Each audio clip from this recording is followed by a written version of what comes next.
Tell me, America, are you sick and tired of unfair and unequal left-wing justice? That's the question I ask in today's preamble. From the years of Black Lives Matter, Antifa riots, to the most recent violent uprisings on college campuses, left-wing officials or those sympathetic to leftist causes dropped the charges stemming from the left's lawbreaking. Lawbreaking that included looting, arson, violence, and attacking of government buildings. In contrast, those who waltzed through the Capitol on January 6th in 2021, waved in by Capitol Police. Those who busted windows or disrupted Congress didn't have their charges dropped. One was shot dead. Others suffered suspension of their due process rights, enduring solitary confinement and indefinite confinement in violation of the U.S. Constitution. Did failed border czar Kamala Harris stand for the Constitution, for the rule of law, insisting that all Americans be treated equally? No. Instead, she actually gave money to help violent left-wing thugs. The Minnesota Freedom Fund, a previously little-known organization, raised a staggering $41 million in 2020, according to tax forms. The fund was notably promoted in June of that year by then California Senator Kamala Harris, who posted on social media, quote, "If you're able to, chip in now." And that leads us to yesterday, as the same style of left-wing rioters hit the streets of Washington, D.C. This time, they were rioting over Israeli Prime Minister Netanyahu's speech to a joint session of Congress, a speech Kamala Harris didn't attend. Violent left-wingers conducted multiple attacks on police there. Took nearly a day, but Harris finally did get around to condemning left-wing violence. But the country watched as left-wing supporters defaced America. Again, they spray-painted their support for Hamas, a terrorist organization, on monuments and sidewalks. You know, all in an effort to save democracy.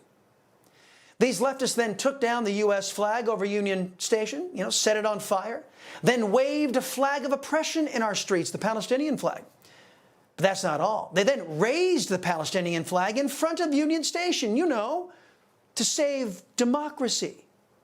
These are the kinds of people asking you to vote Democrat in the fall. The left-wing press has forgotten, or didn't even bother to cover, the day before yesterday, left-wingers stormed the U.S. Capitol. They disrupted Congress and trespassed on Capitol grounds illegally. Actions that CNN and MSNBS have called an insurrection. But somehow this insurrection seems to be okay with the biased left-wing media outlets. We don't know yet, but we've not heard that these left-wingers were denied due process, thrown into solitary confinement, or will be held indefinitely, equal to the way the January 6th rioters and protesters are being treated. Last year, on October 18th, a left-wing mob stormed the U.S. Capitol in another insurrection, led by a member of the Democrat Party squad, Rashida M.F. Tlaib, a woman with a long history of hatred toward Israel. She did face disciplinary actions, but her left-wing followers who stormed the U.S. Capitol didn't endure a fraction of what the January 6th protesters and rioters have endured at the hands of a corrupt, unfair, and untrustworthy government. And since the events on January 6th, left-wingers have staged various incursions into state capitals. None of those left-wingers treated as harshly and as unfairly as the January 6th political prisoners. Now, let me be plain. In America, if you break the law, you should meet justice. Breaking a window in the U.S. Capitol or disrupting official acts of Congress, that is wrong. That is illegal, even when left-wingers do it. I'm not suggesting that people not be prosecuted for their proven and adjudicated crimes. However, I am saying that being a left-wing kook shouldn't be a get-out-of-jail-free card. And I'm also saying that being a conservative shouldn't earn one having the proverbial book thrown at them. Equal justice under the law is a very American concept, and we're not doing that right now in our country. As much as I like to blame exclusively the Democrats who are imposing this double standard, the old GOP bears blame for allowing this two-tier justice system to take root.